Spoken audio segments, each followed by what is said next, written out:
Today I want to talk to you about the topic of self-awareness. We're often encouraged by our friends and family and even celebrities to just be ourselves. People tend to say it in this effortless way like, it's so easy, just do it, but it's a lot harder for most of us to actually do than it seems on the surface. In this video, I'll explain why it's so difficult for people to uncover their authentic self, and I'll give you 3 questions that you need to answer to start becoming more self-aware. In Western society, self-awareness is defined as the conscious knowledge of one's own character, feelings, motives, and desires. And the key word here that I want to focus on is conscious, right? It's the conscious knowledge. But if you've read any books on brain science, you'll quickly realize that as much as 90 to 95% of our brains are beyond our own conscious control. So how can we be encouraged to just be ourselves if we don't know all of the mechanisms behind the scenes that control the show? And you know what mechanisms I'm talking about. There's this tug, there's this inner voice that often conflicts with all of the decisions that we want to make in our lives. We try to do something new or challenging or outside of our comfort zone, and something that we might be passionate about, and all of these feelings of self-doubt and negativity tend to flood in. Ancient Greeks had a great analogy for this. Basically, your consciousness, or your 5 to 10%, is the driver of a 2-horse chariot.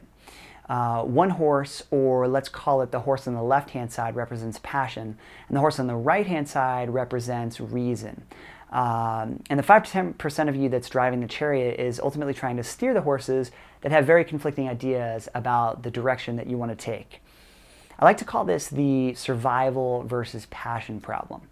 The survival inner voice says you shouldn't do something because it's ultimately trying to protect you, and these mechanisms are hardwired and they're bedded deep in our brains. The passion side of you wants to do new things, explore new things, and both of these things are very much at odds with each other. So let's add another layer of complexity to this equation. In her book, Presence, Amy Cuddy describes that much research has been determined that the self is actually multidimensional. And what does she mean by that? We all put on numerous hats during the day: the close friend's hat, the parent hat, the hat of being at work. And with each hat you put on, you find elements of your true self. And essentially you're molding your true self into different situations without even really being aware of it. And as you can see, it's no wonder that it's so difficult for most of us to just be ourselves when we're controlled by our subconscious, by our survival mechanisms, by the constant reminders of society's value systems, and the fact that we adapt our true selves to all different types of situations. So I'm going to provide you a little homework by giving you 3 questions to ultimately break through the confusion and hopefully provide you more clarity. Number 1, what are the 3 most significant strengths that you have? And some people would like to say, what are your superpowers?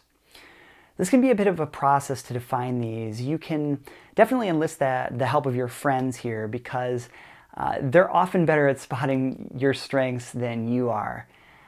One quick point is that your strengths are not the things that you do well at work. They're the strengths that apply in all areas of your life, and they span the different hats that you wear throughout the week.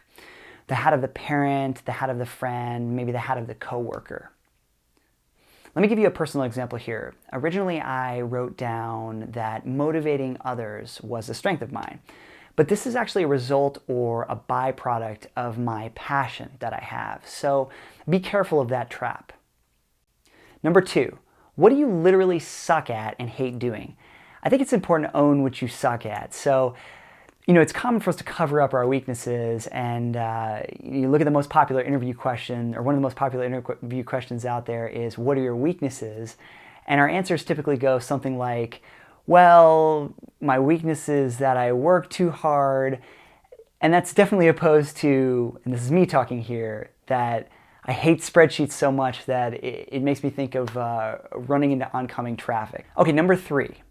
What are 2 to 3 things in your personal life and your work life that make or have made your soul come alive? not what you're good at, because you can be good at your job and you can actually hate your job. So what makes your eyes light up?